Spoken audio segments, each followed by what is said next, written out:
Welcome to the 19th episode of the Daft Previews podcast. In this episode, we preview round 25 of the NRL.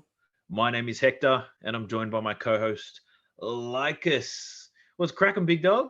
Oh, March, last round of the season. Regular season It's anyway. a bit sad. It's a bit sad. It is. It's gone pretty quick, to be fair, though.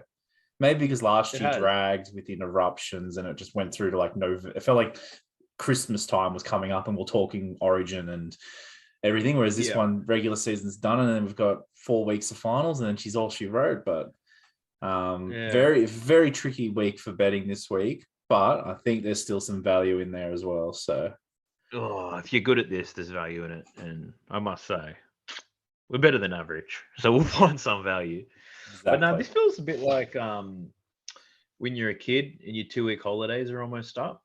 Yeah. Like, it's been a blast, but you're not getting over it, but it's not as exciting right now. Yeah. Like, you want to go back to school next week to see if there are any new chicks who have joined. So really keen for the finals to see if there's any new chicks around.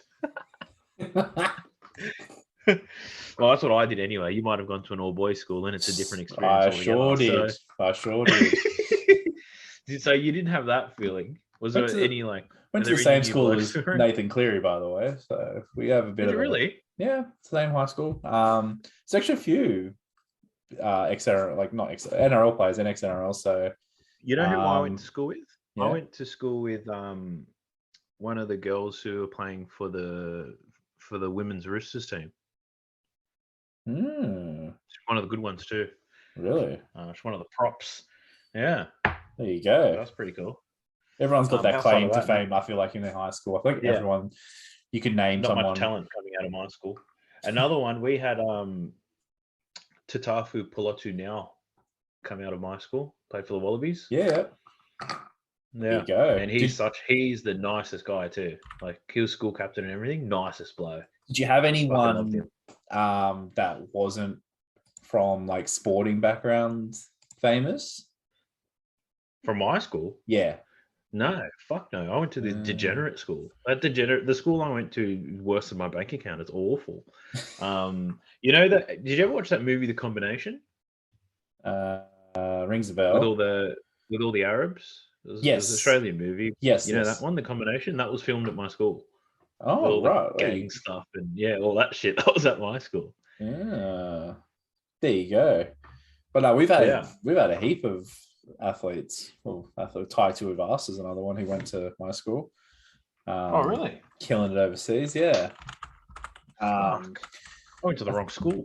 Nah, you didn't, mate. You went to the right school. You filmed movies. We had the guy who plays in Lost, plays the brother who's in prison. He gets Prison Break. Sorry, in Prison Break. You know the one in Prison Break who gets broken out of jail. Dominic, I think his name is. Lincoln. Lincoln's the one who goes in, isn't he? No, that's Michael. No, Michael it is Lincoln. Sorry, Lincoln comes out. Yes, Lincoln. Yeah. No, it would be the other way around. I think Michael went. One of them went to my school anyway, but no, it would have been Lincoln. Lincoln's the Aussie one. Is he? Okay, yeah. So he, look at that. Yeah, he went to. Because one of my teachers told us one day, and because obviously he's a fair bit older. Yeah. There you go. I've sworn it was Wikipedia. Born in England and grew up in Penrith. There you go, mate. Big change. Dominic Purcell. There you go. He went to the same school as me, so that's pretty much it. Otherwise, you got like your Des Haslers and all those people, but if it's other than sport, that's all I've got. That's a fuck. Hey, it's better than nothing. But let's get into something juicy. Yes. Let's get in our thoughts of the week before we get into some rugby league. What are we, week 10, week 11 in lockdown now? Fuck, it's all a blur. A lot of things to think about. My one is fresh on my mind because I was blindsided by it today. But as we do, we'll kick it off with you. What's in your mind? So, what are we chatting through? So I've watched obviously a lot of YouTube and Netflix and stuff lately. And I heard something on a video today and it made me think about growing up. You have those sayings or things that you accept and you live by them, like the 6-second rule. Now, what's that? If you drop your food, or the 3 second, whatever, you drop your food on the ground. It depends, yeah? Depending on how you're raised, that number's different. Exactly. This is part of my theory behind it, right? It is one of the most ludicrous rules on the planet, but yet everyone kind of accepts it and understands and respects it. So no one, I've never been in an instance where I've seen someone drop something and going, 3 seconds or 2 seconds, 6 seconds, whatever, pick it up, and the person goes, hang on, that's not a rule. Everyone kind of just thinks that and believes that's a rule. So it's these things that we've just like, it's just made me think of like stupid sayings or stupid things you've been told throughout your life that make you look at things differently. So you've got that rule, right? And I think that's the dumbest rule in the world. If you drop your Mars bar and dog shit, it's dog shit. Like, it's gone, mate. You're not gonna. You could pick it up as it hit it, and you wouldn't touch it, right? So why as it touches the ground? But anyway, that's the first rule. But then again, I am guilty of doing that in the past. So I'm not saying I'm a clean freak or anything. I am fine with eating off solid surfaces, and there's no real time. The time limit is, I'd give it maybe 15 minutes, but solid surfaces is fine. Yeah, see, that's what I mean. On the road, it's fine. It's just literally you've been told a time. If you pick it up by then, it's good to eat. So that's the first stupid saying I think. Then I heard one, it's not a competition. Whenever that is said, it is a competition, I feel. That's one of the dumbest rules ever. Whenever it says it's okay, it's not, like in school, they're like, it's not a competition.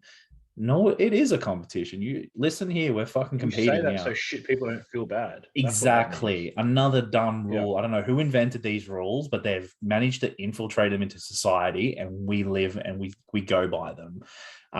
Another one that really it was one of the dumbest things I've ever heard, but it's always been applied to trying to reason with someone when you're growing up and your parents, when you say, but XYZ did that, and they turn around and they go, well, if XYZ jumped off a bridge, would you jump off a bridge? Why would XYZ jump off a bridge to begin with? Like, there's so many questions behind it, but that's just such a dumb rule and theory and message to put out there, right? So all these dumb, like these stupid rules, and I've like made me think, has anybody ever decided to challenge these and change things? Like, we're going through society, man, we're changing things, like sports teams are being renamed for various reasons. Cheese companies are being stripped of their names because it offends people and all that stuff. I find it offensive that there is a 6 second rule that nobody's proven. It's changed from wherever you're from. It goes from 2 to 6 seconds. The surface changes. It's not a competition. Who are you to define if it's a competition? Just because there's no referee and a scoreboard, it can be competitive. Anything can be competition. And I think there's got to be an investigation into all this, because it's just these little things can't continue. Like, are you, obviously as a parent, are you going to teach your child the rules? Are you going to say, listen, it's okay, you dropped it, it's been on the ground for 3 seconds? Or me as a parent is a dangerous thing, full stop, because now I have to think about it. But most people that know me, it's a bad idea for me to be a parent, but it's too late. It's happening. One thing that I think about when you say it's not a competition, I think that was designed to cripple our economy. Yes. Because if you start saying that to young people, they lose their drive to compete, to innovate, to be better. That's been taken away from us. Yeah. It's all a ruse. I'm not buying into it. It pushes me harder to compete, because without competition, what are we? Exactly. Honestly, as a child growing up, when I played junior sport, I played as a competition, but now they want to, I don't know what's like these days, it's been a while, but like I know they were trying to not keep score and all that stuff. Like, come on, who the fuck plays sport and not keep score? And like, deep down, like, I remember when I was younger, I always knew the score. Like, I always wanted to know the score. Like, why would I play? Why would I walk on the field and be like, oh, that was fun, kick the ball around with the same people? You'd lie about the score. You'd fight about who's winning. Yeah, you'd appeal things. So that's my thought of the week. I just think those types of rules. You got fired up. Yeah, I don't understand them. Like, I literally watched the video and like the parent, like, it was a TV show, I can't remember what, might have been Brooklyn Nine, and turn around and said it's not a competition. I'm like, it's a fucking competition. And whenever they say that, that's the opposite, I feel. I think if it's not a competition, everyone would know it's not a competition. But if one person is being competitive, that's a competition. They could be competing with themselves. It's usually a type of person who says that stuff, though. Yeah, there is a type of person who say these things. People who don't want confrontation and worry about conflict. They're very boring people in life, because I'm quite the opposite. I enjoy watching conflict. I think it's quite fun, and I think you grow as a person when you have conflict as well, personally. But it does make you stronger. But what the fuck was I thinking about? Now I'm thinking about all these sayings that piss me off. I'm gonna get fired up too. Oh, lucky I've got the remains of my thought for the week. So I unfortunately had to go to Woolies twice this weekend, reluctantly. So every time I go to Woolies to pick something up, whether it's, I need to get oil or whatever it is that the missus needs me to get, I go there and I buy myself shit to reward myself. So I'm not going there just to get toilet paper and olive oil and whatever it is. Like, I'll walk through the meat, see if there's any meats or anything, chocolates, chips, whatever. I get my stuff. But Kit Kats were on sale. They're on the back ends for $2 for a pack of 11. But they were half price. I was like, I'll get a load of that. Got my Kit Kats. I had one of them today after lunch. Right? Treat yourself. That was about 1:30. Had to have a break. Did what the bag said. Had the Kit Kat, and it took me 15 minutes to finish the whole thing. So I ate all 11. Okay. I was like, why did I do that? They're all gone. I've got nothing for this evening. I'm not drinking scotch, drinking water like a good boy, and I've got nothing to snack on because I demolished all of them at lunchtime today. And these I had to individually wrap, by the way. It's not like the party pack, like the party. Yeah, it's a party pack. Yeah. I had 11 of them. Wow. I was like, why did I do that? And then I realized every time I looked over, at the top of the bag, it said less than 95 calories per serving. Is that correct? Per pack. Yeah. So I ate all of those guilt-free. Guilt-free. Yeah. I was like, it's only 95 calories. And I ate 11 of them. So I had 1,000 calories in that one sitting. Jeez, when you put it that way, it's actually quite a fair bit, eh? Yeah, it is. If you think about it, a kebab, because I eat a lot of kebabs and a lot of people I work with don't, they try to tell me not to because it's 4,000 calories. Yeah, pizza and kebabs. 3,000 a day or whatever it is. Yeah. But then I was thinking to myself, fuck, that's some good advertising. It's 95 calories. And then I thought to myself, how many times have I been fooled by great advertising or false advertising? Yeah, that's, again, a false path. But like, I want to ask you, have you been fooled before? Yeah, similar thing. We'll keep it to the similar path. But when they give you like the information on the back of what's in it, they go per serving and per 100 grams, for example. And you buy, let's say, a 200 gram packet of chips or 250 gram, whatever they are, Doritos. And they'll have it at 100 and per serving, and a serving's like, say, 40 grams or something. Mate, I'm going to eat the whole fucking bag. What's in it? Don't tell me like what's piling making me count. Like that's true. They dumb you that all the time. Yeah. They honestly do. But like, just like a little fact and another thought on that thought, you had the equivalent of 2 Big Macs, mate, for your Kit Kats, basically. Did calories. I really? Yeah, Big Macs are around 5. I had that. And I ate that after lunch. Yeah, you could have put 2 Big Macs away and had the same amount of calories. But on that thought with like supermarkets and specials, this is one that I want you to notice and have a look at if you don't know already. But there are certain things at Woolworths and Coles that are always on special, always, because special is another thing you get sucked in with. They say it's on special, but they only take like 20 cents off. Up and Goes are always on special. If anyone who's listening finds Up and Goes that aren't on special, and I'm talking the 3-pack, the 12-pack, whatever they come in, either or. If you can find me a time and take a photo and put it in the Discord, put it in Facebook, when you find Up and Goes on special, mate, I will buy you a case of Up and Go. I promise you, they are always on special. Always. That's a good point. Toilet paper's always on special too. It's always like, it's like special. Like, it's not. I think it's special if it wasn't on special now. Like, it's at that point. Like, you're not fooling me anymore. Every time I say it, I'm like, nah, that's normal price. It's weird now that I think about the signs. When you like, if something was special, wouldn't you assume it's better? Yes. But for us, it means it's cheap or it's half price. Exactly. Like, it's not. It's weird. How come they have on sale and special? There must be some science behind that. There is, but I'm telling you now, and with Up and Goes, they're usually like 30 to 50% off too. They're always on special. Like, and you, how much do they actually cost? Exactly. It's honestly, I don't know how they got away with it. There's got to be like a real commission into this because I think they're fooling customers. but it's not quite the Kit Kat level, but up and goes, always on special. Honestly, guys, if you find them not on special, you've hit a jackpot. I'm telling you, you should buy those ones because they're ultra rare ones. Those Kit Kats, mate. Let me tell you. All right, that's enough about our thoughts. Put them to bed. Let's get into some rugby league, shall we? Yes. What have I got for you? So we got 8 juicy games. We've got a lot of teams, or we've got a couple of teams fighting for the 4. Who's going to be top 4? Who's going to be the minor premier? We've got some teams fighting to make the 8. And we've got some teams with nothing to fight for. So it's quite interesting. A lot of people predicted people not playing, put their bets on early for some games. It was a masterstroke. For others, it's backfired completely in your face. So if you're a fuckwit and put all 4 of those games in a multi, thanks for the donation. Fallen, I'm talking to you because I know that you've done this. Some other places with a podcast who give NRL tips have also done this. Good luck to you all. But the first game slated for Thursday evening at 7:50 at BB Prince Stadium in Mackay. It's the Canberra Raiders versus the Roosters. So Roosters trying to make the top 4. Raiders trying to make the top 8.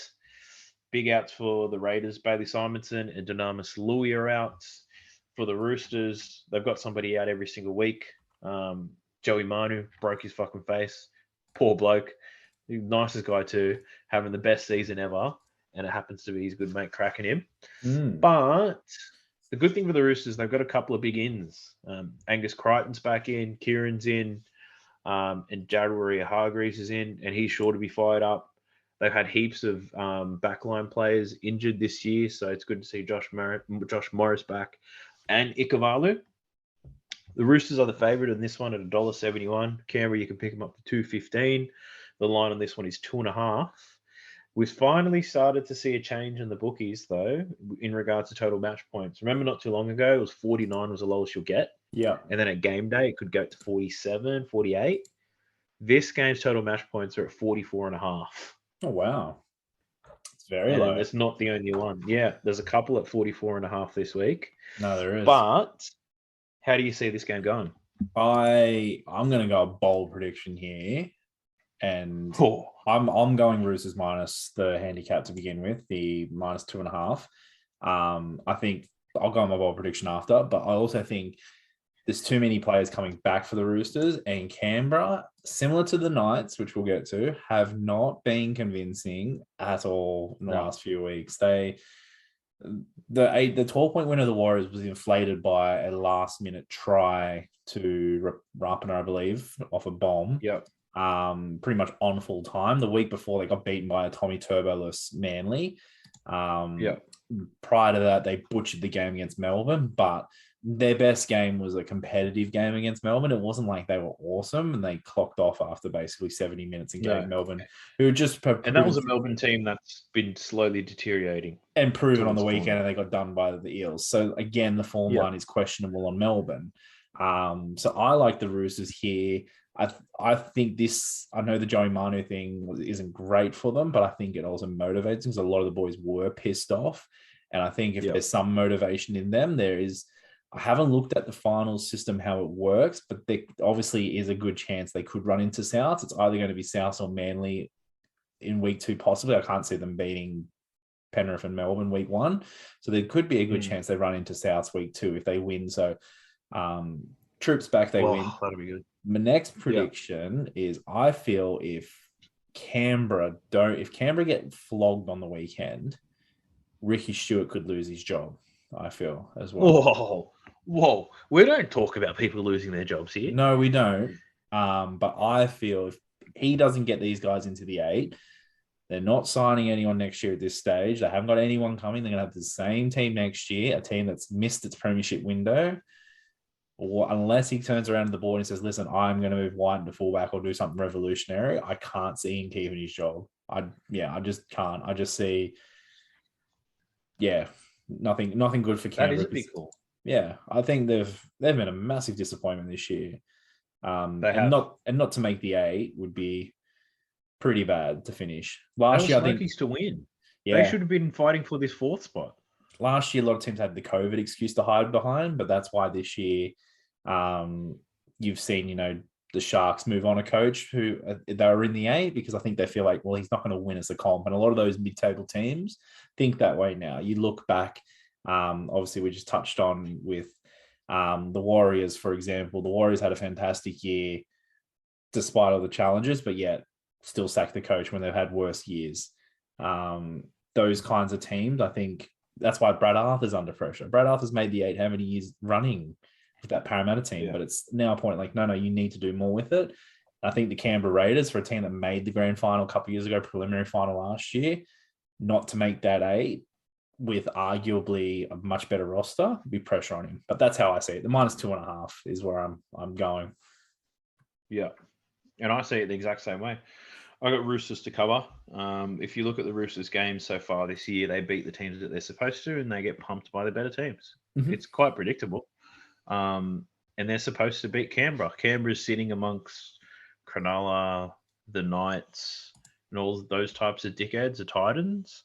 And the Roosters beat all of them. Beat them pretty easy. I think it was the Knights, 28-0. Yeah. They slapped Parra around. Parra's, in terms of how good Parra's probably as good as Canberra. Roosters beat them comfortably. And I'm seeing much of the same. Yes, they lose Manu, but they got heaps more players coming in. Canberra haven't been convincing at all, even when they win. So, yeah, I'm taking that 2.5 for the Roosters, slipping that in my back pocket and straight into my best bets, baby. I've got no calls on who's going to lose their jobs, though. But Jack Wyden should lose his. I'll just say that. Yeah, he's fullback. If they name a fullback next year, I'd be looking at futures markets for them to make top 4 or top 8 and seeing his value there, because I think the Canberra team becomes so much better with him at fullback. But when you've got Rapana and Nickel Klokstad there, that's the problem they have.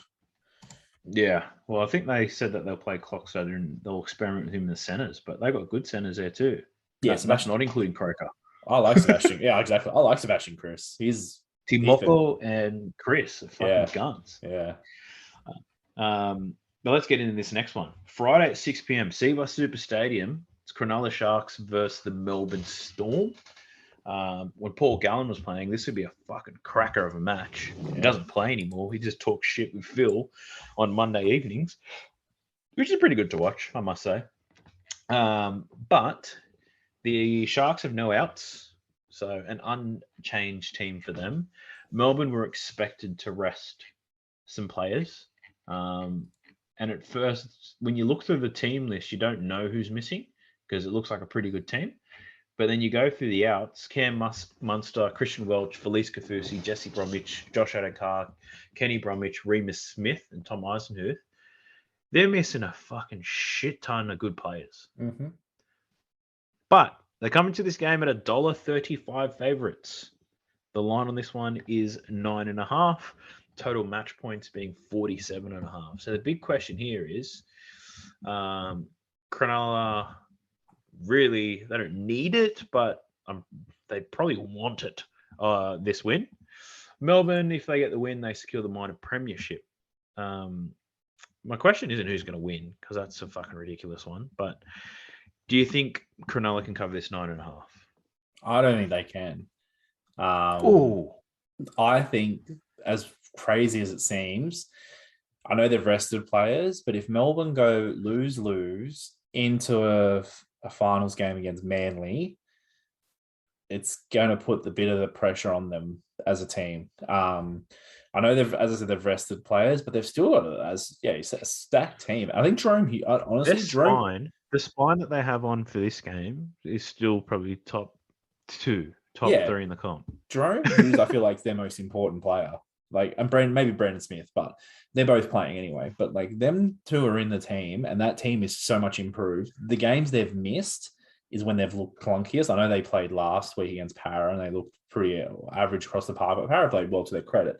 But Nico Hines at 5'8", obviously not as good as Munster, but he's going to Cronulla as a 5'8", so he's playing his opposition. Pappenhausen at fullback, not 100%, but they're still a good team across the park, and I think they'll win this game.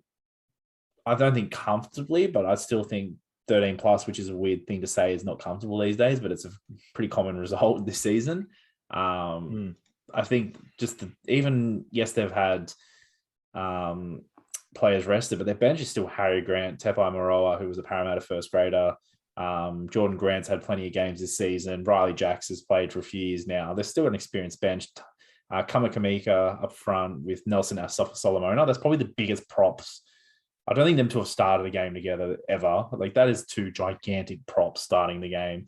So Cronulla Falls are going to have their work cut out. And you looked last week what Payne Haas did to that Cronulla team when he was on the field. Cronulla couldn't tackle him. He would play an awesome game, but yeah, he was great. That's where Cronulla were getting beaten, was through the middle. And in the end, I think just had enough class to get over the Broncos. Whereas I think Melbourne are going to beat them up the middle and also going to have more sin bins, mate.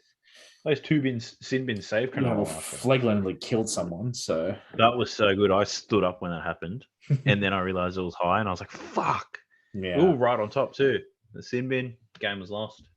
But that's how I see it. How do you see it? I've got Cronulla covering the line. Not as confident, I must say, but promise to tip on every single game, so I shall. I've got Cronulla to cover the line. It's +10 on Ladbrokes.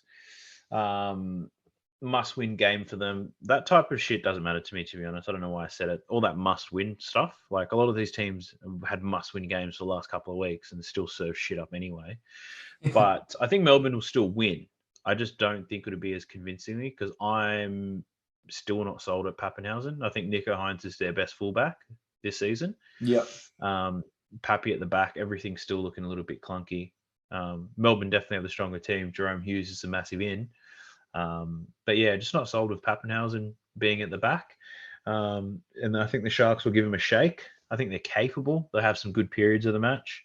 I think the way I see it is Melbourne should get out to maybe a 16-point lead and there'll be a consolation try out there somewhere or two to Cronulla. But yeah, Melbourne to win's only $1.35, so I couldn't jump on that. But if I was doing a same game multi, it'd be probably Melbourne to win with an alternate line at 18.5 for Cronulla. That'll be something safe that I'd get on probably on the weekend. But yeah, that's how I see that one going. But I agree. Melbourne don't want to be limping into the finals, but Chance Cooper-Johns could play, so you never know. No, they got Riley Jacks on the bench. Yeah, fucking hell. Yeah, he's been hiding. No Q Cup to play in. But the main event, Friday evening, 8:05, Seabus Super Stadium.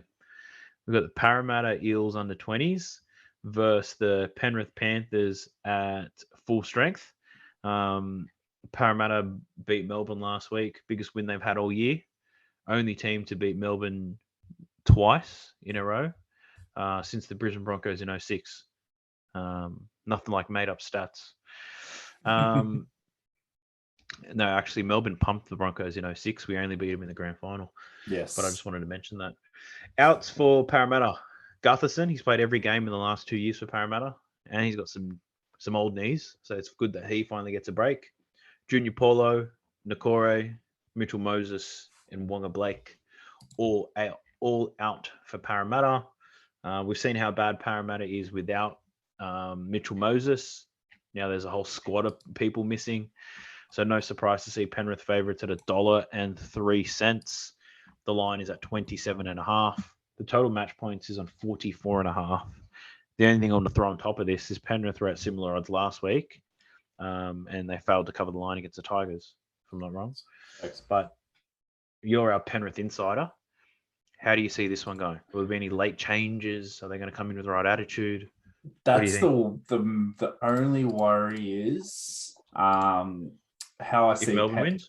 If Melbourne wins, Penrith lineup could change, but it can't change too much. Obviously, you're going to have two players, and you got to finalise your team an hour before kickoff. So there will be a fair idea how Penrith will go about it. But I'm talking in game, so I could see. I still think Tyrone May will somehow slide his way onto that bench and get game minutes like he did last week against the Tigers. If Penrith are up and can't improve any way or any form, they're ice cleary. Like, he still has that shoulder problem, so he'll come off, and I think that's the risk when betting. Obviously, if you have to make a pick, which I am, I'm going Penrith minus 27.5, just purely because that Para team's absolute fucking dog shit. And I can understand why they're resting players, but you've just finally got momentum going after being absolutely questioned about can you win the comp and everything. You have your biggest win of the season, and then you rest all these players. So there's a massive chance the momentum's gone, basically, unless these guys pull a win out against Penrith. Then you're going to go into a game next week, which is a do or die game. And yes, it's probably going to be a winnable game, but you want a convincing win. You don't want to be struggling against Newcastle or the Titans or Cronulla, whoever they run up against. So very odd for me. Whereas I think Penrith are on the upwards trajectory. Yes, they weren't 100% against the Tigers. I think they completed about 60% and still put 30 points on them. Cleary, just a lot of errors from Cleary, but then like those grubbers he hit the post twice with were ridiculous. He's just freakish. He's just a level above everyone, and I think that Penrith team will be better. And Pangai is going to be like they're all going to be better. Pangai's improving, but the worry is then pending on the Melbourne result. If Melbourne don't win, then the 27.5 will get probably blown out of the water because Penrith will do everything to make sure they win and get comfortable. Then they could get comfortably ahead also, regardless, even if they just need to win and just take players off. So it's a hard one because it's an odd Para team, but I'm taking the 27.5 just because Penrith are near full strength. And this, if they are going to make the grand final, this is the lineup you're going to see. So barring injury. Yeah. I see it the same way. I got Penrith to cover. I think the thing I'm most excited to see in this game is Michael Oldfield and Ferguson on the field at the same time. Yeah. I don't know. It's crazy just to see two players just look so similar out there. It's weird. Yeah. But yeah, I'm looking forward to that. I saw the coach Brett Arthur said he was going to rest some players, and he was always going to rest some players regardless of the impact it had on their standings. And he was saying that a lot of these blokes who are playing haven't played a game in 2 to 3 months. Yeah. So not playing any rugby league for 2 to 3 months, and then you come up against this Penrith team. I don't care if they rest Cleary after 10 minutes. I think that 27.5, he's going to be covered. Good point. Like, even if it was just basic run it straight. They don't even have to do plays. They just need to run it. And eventually, through field position and dominance and Parramatta fatiguing through errors, Penrith will just score tries. So, I think Penrith will cover that one easily. But that will wrap up your filthy Friday. Moving into your slutty Saturday, we see the Broncos versus the Knights at 3 p.m. This is a different kickoff for you guys. Stadium. I know. It should be fast-paced. The first game played on a Saturday is normally the pitch is normally better. The sun is right on top of the field, so it should be nice and dry for the brothers to run around in. Obviously, Tom Flegler's out after ripping someone's head off. Piakura's out for tackling someone in the back late. Yeah. That was not the debut that I wanted to see, but he's meant to be the next David Fafita, but that might have to wait till next year. For the Knights, they've got Heimel Hunt, Jacob Saifidi, Jaden Brayley, and Mitch Barnett all out for this one. I guess the biggest inclusion from that, David Clemmer's back, ready to elbow some throats. Hopefully it's Reece Kennedy, but we'll see. There's no odds for that one out. The odds on this game, though, Newcastle favourites at $1.54, Broncos at $2.50. The line's only at 4.5, so predicting quite a close match. Total match points are at 49.5 points. When these teams last met, Newcastle beat the Broncos 28-20. So it was a pretty close one. But how do you see this game going? You going with my boys or what? I'm on your boys. I think they're great odds. I like it. I think once again, this whole season, even they did some dumb things the other night, Brisbane are an improving team and are playing better than they have been in a long time. Knights have been just very ordinary and continue to be ordinary and get results, which it works. They're going to make the 8, fair play to them, but they need to go another level, and I can't see them go another level. 15-14 against the Titans, could have easily lost that game.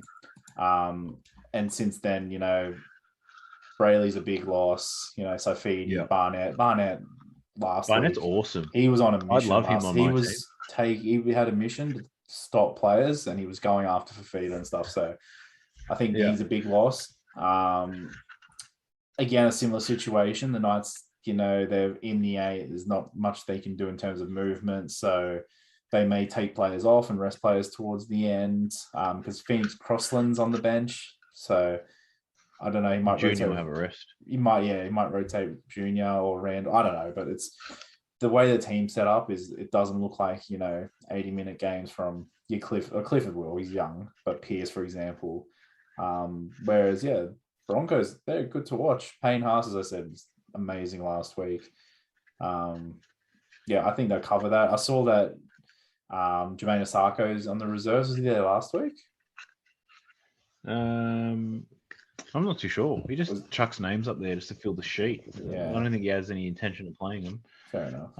But that's what the coach is doing. Yeah, but that's how I see it. Broncos plus 4.5. Yeah. Well, I think I spoke about it last week. Newcastle being the second worst attacking team in the comp. Yeah. They did it again last week. They sucked. Couldn't score tries despite the strike that they have on their team. Broncos are looking much better these days. It's the Ben Eichen effect. Everything's looking much better since he's been there. If Herbie Farnworth could pass, we'd score a lot more tries. But he's a great runner of the football. If Payne Haas would offload, we'd score a lot more tries. But he's a great runner of the football. Like, we got some blokes that can run. Yeah, good runners. We got a 6 and 7 that fucking couldn't organise their sock draw. But these boys can run. Milford, Kelly, love a good run. Cobbo, loves a good run. Corey Oates, loves a good run. Tessie New, can't defuse a bomb, can't kick a ball dead in his own in-goal, but the bloke can run. Ethan Bullamore's got pace. He can run. We're just full and loaded with runners. You want one more? Got Jordan Ricky. Can't tackle. Likes to retreat on the defensive line, but the bloke can run. So if this was just a running match, we'd win easily, but it's not. It's football. But I've got confidence in the boys. I reckon they'll cover 4.5. It's Alex Glenn's last game. I have reason to believe that, getting up for your mate's last game is more important than making the 8. Yeah. Imagine being motivated to make the 8 when you're going to get rolled anyway. I don't know. It's not too exciting for me. Nah. But if this was a send-off, if this was your last podcast, mate, I'd be doing everything to make this podcast great. So Alex Glenn's last game and Milford's last game in Broncos colours, a lot of people are predicting him to get the 3 Dally M points in this one. So I'm backing my boys on this one as well. Take that 4.5 because it's going to come in. Good. I hope. Yeah, well, last couple of weeks, though, if you did get on our bets early, last week, 6 of the 8 games, the Lions moved in our favour before kickoff. Not that they all hit, but you're getting better odds, better lines at the time. So just think of that, guys. That's what it's all about. It's all about better lines because you don't want bad lines. No. That's how you get, throat infections and stuff like that. So take care of yourself, boys. The second game on your slutty Saturday is at 5:30, Queensland Country Bank Stadium, Townsville. It's sad that this will be the last game that I preview at Townsville because it's only been in the last few weeks I've been able to say the stadium properly. Just prior to that, I was getting my tongue twisted all over the joint. But Queensland Country Bank Stadium hosting the Cowboys versus the Manly Sea Eagles. Manly Sea Eagles and Garrick fucked me out of a lot of money last week. But there's no outs for Manly. Very strong side. Plus, Sean Kepi's coming in. And so is Taniela Paseka. And for the Cowboys, Ruben Cotter is the only one out. So very similar lineup to last week. I think one reason why they did so well last week, the Cowboys, they played Jason Taumalolo at prop. Yes. Which is what he should be playing. But after the win last week, they put him back to 13. So I've got some question marks on that one. But Manly, rightfully so, favourites, paying $1.07. $1.07. The home team, the Cowboys, are at $9. The line on this one's 23.5. Total match points, 54.5 points. What are your thoughts on this one, and how bad does Manly need to win it? So maybe the Manly have been treated. They were $1.01 last week against the Dogs, so they've gone out to $1.07. So you can get some really juicy odds on Manly this week. They weren't their best Manly last week, but I think obviously Des Hasler is an experienced enough coach. Will take enough away from it.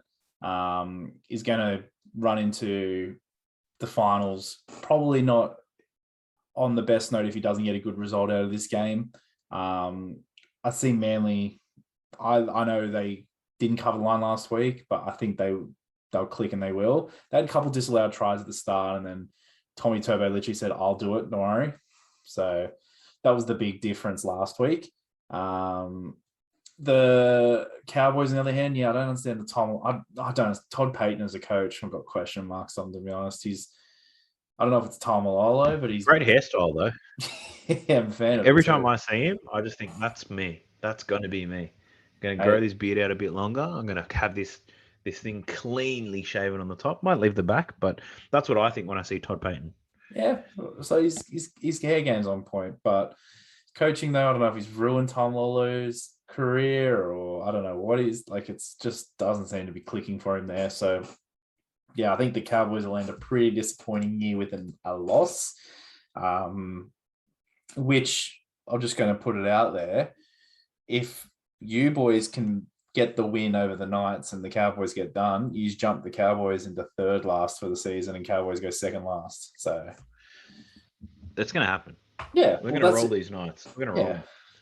If you look at how the Cowboys have been, I think it's very possible. So I'm taking the Manly line. Yeah, I get it's 22.5. It's a big line.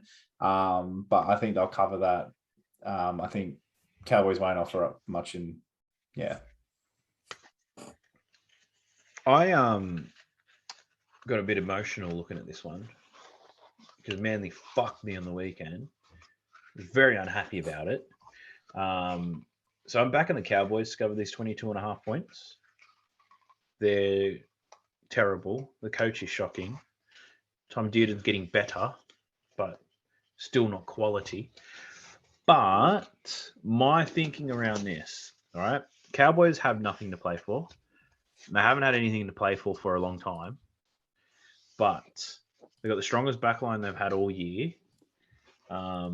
Manly not convinced at the moment.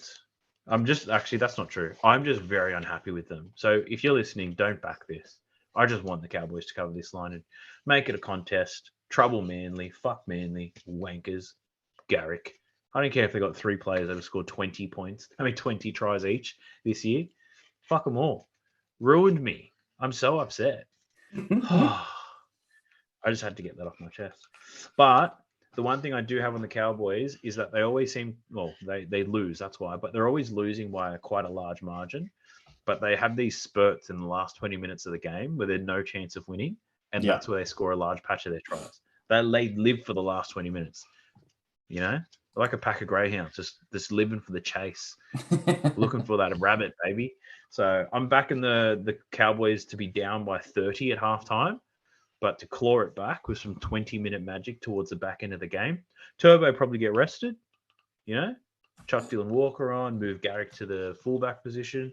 Turbo gets rested, no more points for Manly, and Cowboys to run home strong and to lose by 16.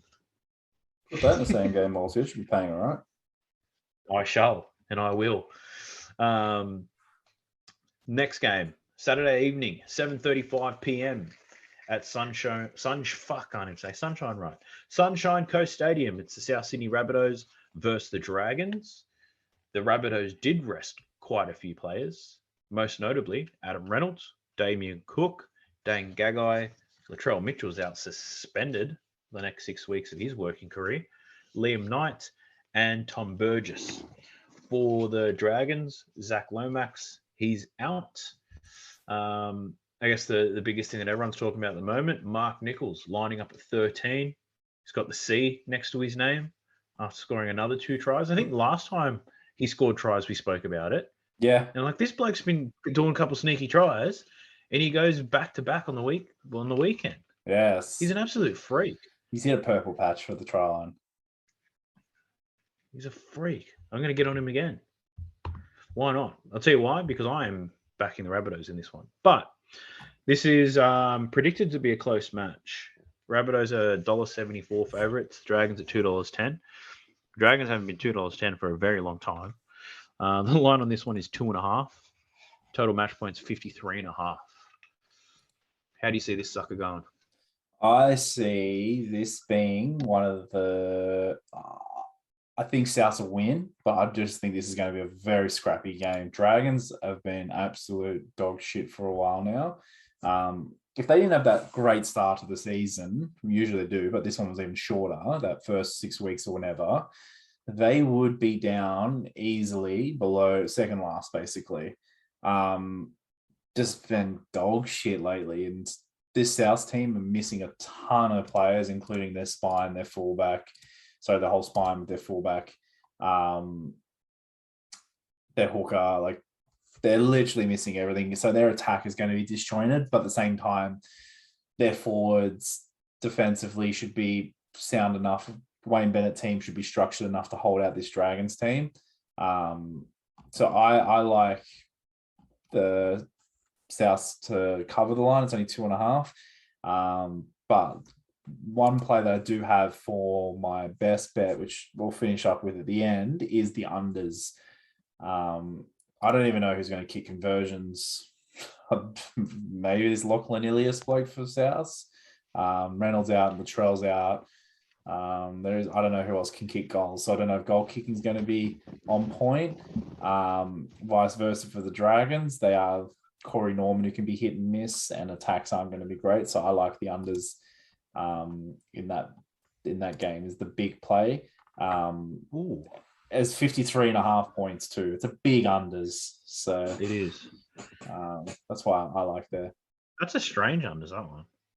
Yeah. That means they're predicting both teams, well, the South to get in the high 20s. Yeah, both teams to score high 20s. Yeah. Whereas we don't know who's kicking. Like, we know maybe who's going to kick for the Dragons, but neither team, I don't think, unless whoever this halfback is a whiz of a goal kicker like Reynolds, those conversions aren't going over. And I know Souths are missing a lot of their spine, but they're still going to play that left-handed shift across the field. They're not going to try and go through the middle all the time, unless your name is Mark Nichols.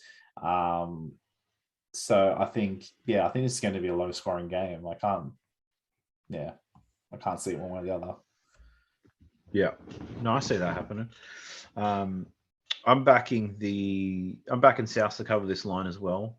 They're missing a lot of good players, but their backline's still quite strong. Benji's able to turn it on when he wants to, and again, Benji Marshall's the best half playing this game. He's like 48 years old, and he's the best half on there. Plus, you got Jaden Sewell still playing. He's an Origin player. Mark Nichols should be an Origin player. Like, they still got a good side. They got good culture within the club. Defensively, they should still be strong despite them missing some talent. And the Dragons were favourites to win last week. He still got dusted by 12 points. Like, yeah, you can't take them. They're not trying to win these games. They've got no idea. They're up at halftime as well. They were winning at halftime. And Ravalawa literally made two of the biggest try-saving hits I've ever seen in my life, and they still got rolled. Like, yeah, can't trust him. Oh, fantastic! Imagine if he wasn't there; they would have lost by 24. Yeah. So, definitely all over South. So I've got a South play as part of my best bets, but we'll get to that soon. We've got 2 more games to go. We've got a seedy Sunday. On this seedy Sunday, a lot of these teams probably by the time this kicks off playing for nothing. But at 2 p.m, Seabus Super Stadium, Gold Coast Titans versus the New Zealand Warriors. The Titans field the same 17 that they did last week, whereas the Warriors are missing Bunty Afoa and Chad Townsend. The Biggins, Adam Pompey's in, Chanel Harris-Tavita's in, Jack Murchie's been playing very well, so he's back in. But yeah, the Titans, surprised to see the odds on this one. They're $1.28 favourites against the Warriors. Now, I would have, thought $1.80, $2.30 type of odds in this game. The line is 11.5. The overs, total points are 52.5 points. Which way are you leaning on this one?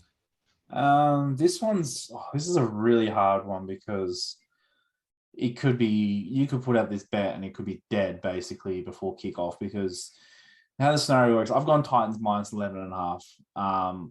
How this, on the basis of, because I've already picked the Roosters and Melbourne to win, and those guys winning ultimately give the Titans a sniff in making the 8.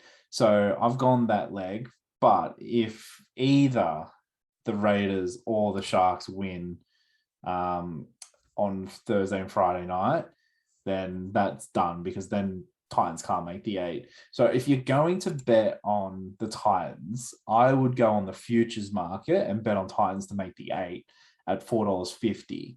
So that way, if those two teams lose, you're getting $4.50 for Titans just to win the game, instead of getting the minus 11.5, minus 12.5. Because if you do go minus 11.5 and either of those teams win, you're probably not going to cover that line anyway. So that's how I would play it. That just gives you, obviously it's not a guarantee, but that's how I think it's more common sense, because obviously if those two teams lose, Titans come right in to make the 8. In terms of the game, that's how I could, it's going to come down to what happens prior. Warriors have been a bit disappointing last couple of weeks, in and out of games. But then if you look at their best player, Reece Walsh, literally debuted this year, young player. They always say their first year in first grade is never great for the body, and he will do with the well-earned rest over the offseason. Whereas the Titans are still exciting to watch. I like watching them play. So I think we'll see the ball thrown around a bit in this game, regardless of what the outcome is going to be. If Titans got nothing to play for, they'll still throw the ball around. I just don't think they'll probably D up when their defense is usually pretty shit anyway. But that's how I see it. How do you see it? I'm backing the Warriors. Letting them fuck me one more time for 2021. I think, I haven't been fucked by anyone more than the New Zealand Warriors this season. I've got a soft spot for him. But also, the Peach is named at 6 for the Titans, and he doesn't throw the ball around. He likes to run around. Yeah. Just dummy and go. But no, I think the Titans will win. The Warriors tend to lose in close games. It would have been another close one last week if it wasn't for that bomb on the siren for Rapana to score. The 11.5 is too big for me. I thought, it should have been a shorter line. So I'm just looking at the value here. I think Warriors at 375 it's massive odds. I think the Warriors aren't that much worse than the Titans, but the Titans is a chance that they have something to play for when this comes around. So that could totally fuck me up altogether. So not the most confident bet going around, but I am backing the Warriors. But something I am confident in is the unders. Okay. The under 52.5. So the Titans are a high scoring team, but over the last 4 to 6 weeks, all their games have been going unders. Keep going unders. You might have to double check that, but I backed them on overs and they fucked me. But the unders have been happening a lot for the Titans, and they've always happened for the Warriors. They don't have the halves to score points. They usually score 3 tries a game. Unless the video ref fucks up and they somehow get their 4th, which happened against the Broncos, but let's not go there. But yeah, I've got the under 52.5 points on this one. I think Titans will keep it safe unless they need to get 100 points, then it could get a little bit risky, but the Warriors have been quite gritty defensively, so just leaning towards the under on that one. And the final game for your Sunday, your seedy Sunday at Moreton Daily Stadium at Redcliffe. It's an absolute bludger, this one. It's the West Tigers versus the Bulldogs. The best thing about the West Tigers is Tiger Town on Fox League. Best thing about the Bulldogs is the headlines. That's how they're keeping everybody entertained, these clubs, not actually by playing footy. I messaged you when I was watching Tiger Town, and I mainly wanted to chat through the thrashing that the Tigers got against Melbourne. You know how Madge just walks out at halftime? Yes.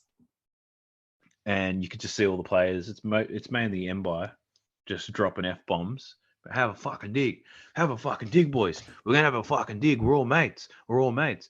And I was thinking, the only reason you have to say you're all mates is if you're not. Yes. Right? Trying to realign the boys. Let's all have a fucking dig. And then James Roberts just walks off. And I was like, that dressing room is fucked. No reason. There's the reason why you can't string wins together. There's a divide in the dressing room somewhere. People are unhappy with each other, and I just thought that was really interesting. That's the most interesting thing that I've got about the Tigers.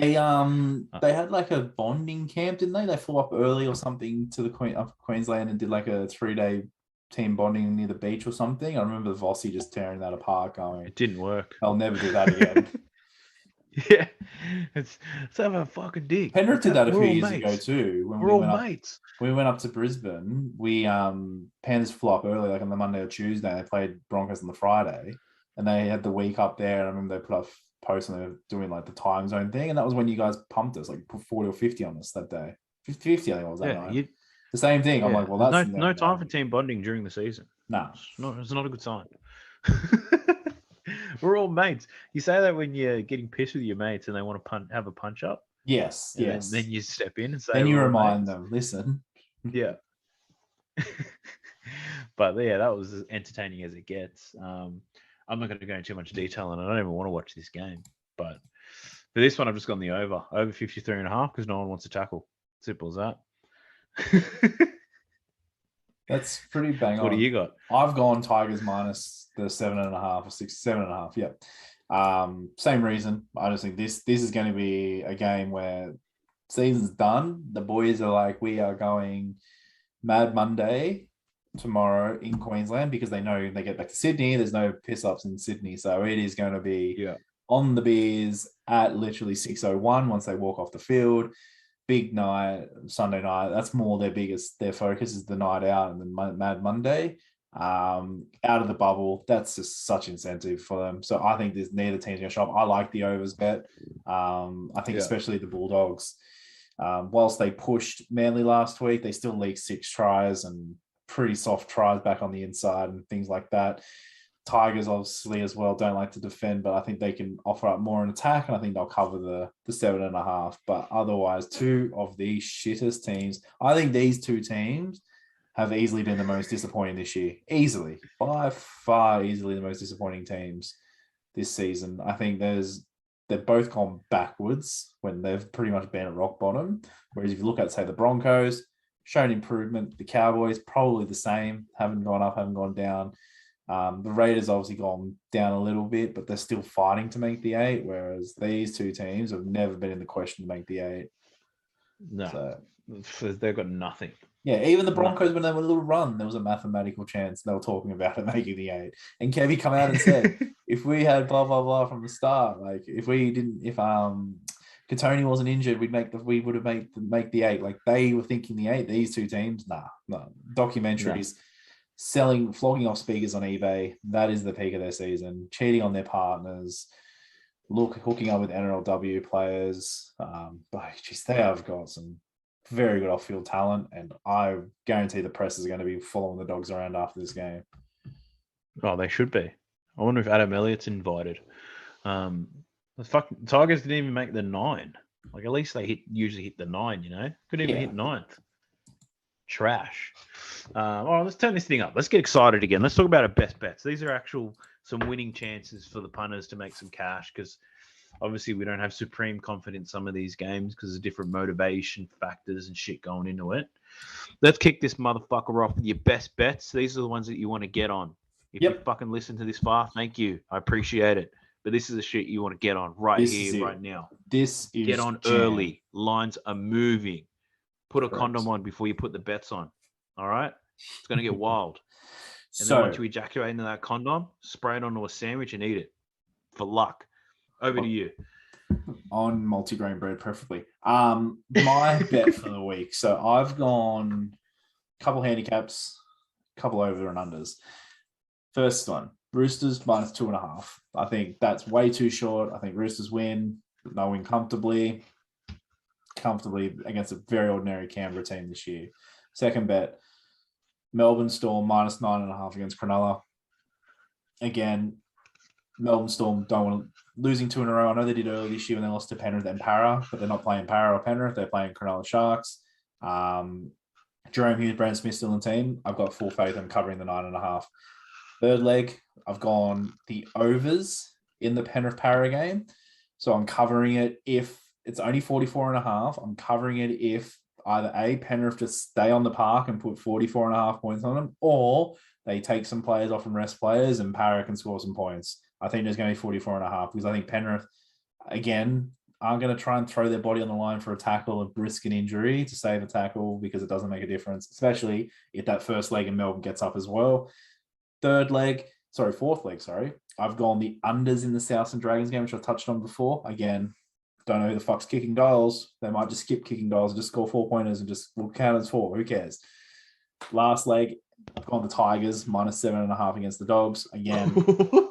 Again, I'm going against the Dogs. The Dogs fucked me over a couple of weeks ago as my last leg, so I'm fucking going against them. They've got scumbags in that team. They've got blokes who are still speakers. They've got blokes who hook up with players' partners and other NRLW players and go kissing in the bathroom. They've got scumbags in that team. And I think this is the rock bottom. They hit up schoolgirls. They got, the blokes that chat to schoolgirls who keep their job there. They've got everything in that club. They've got, honestly, everything you don't want to be associated with the club with. I reckon they've got a vegan in that team too. Yeah. They've got an anti-vaxxer in there.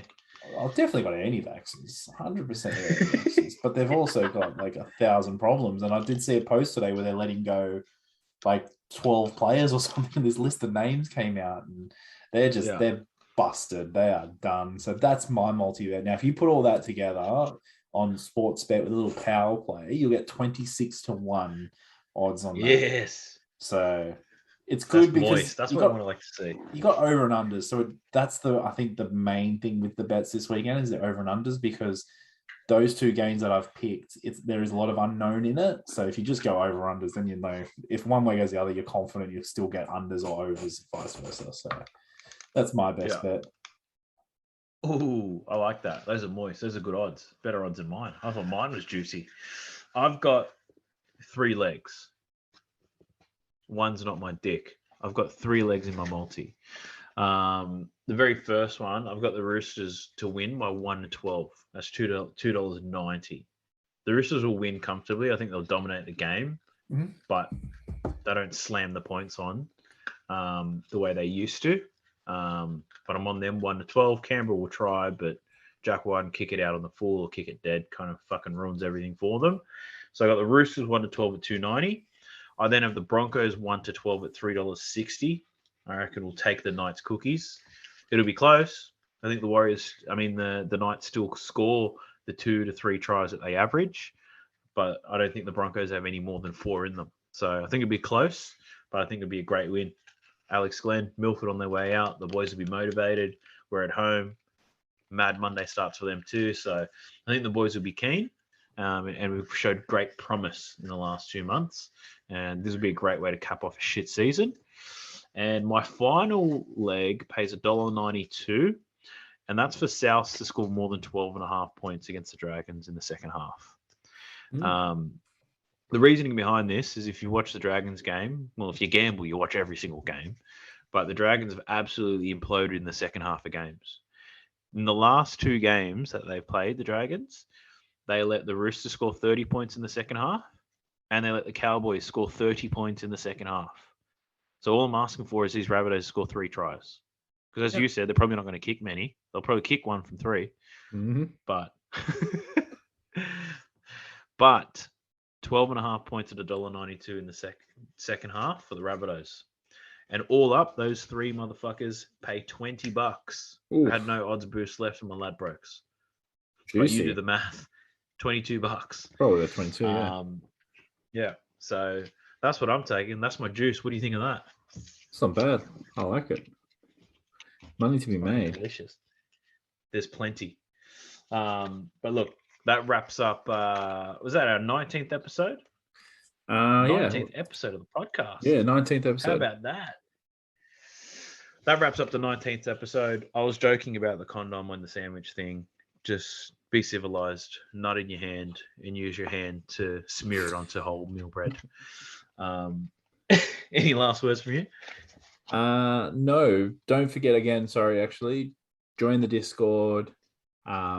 Gives feedback, good and bad. We like to be like to be bagged out. Good feedback. So any feedback's good feedback in our eyes. Join the Facebook page. Share it with your mates. We're growing slowly and steadily, but we're growing. That's the main bit. So keep it out there, guys. Thanks for support. Cheers, boys. Laters.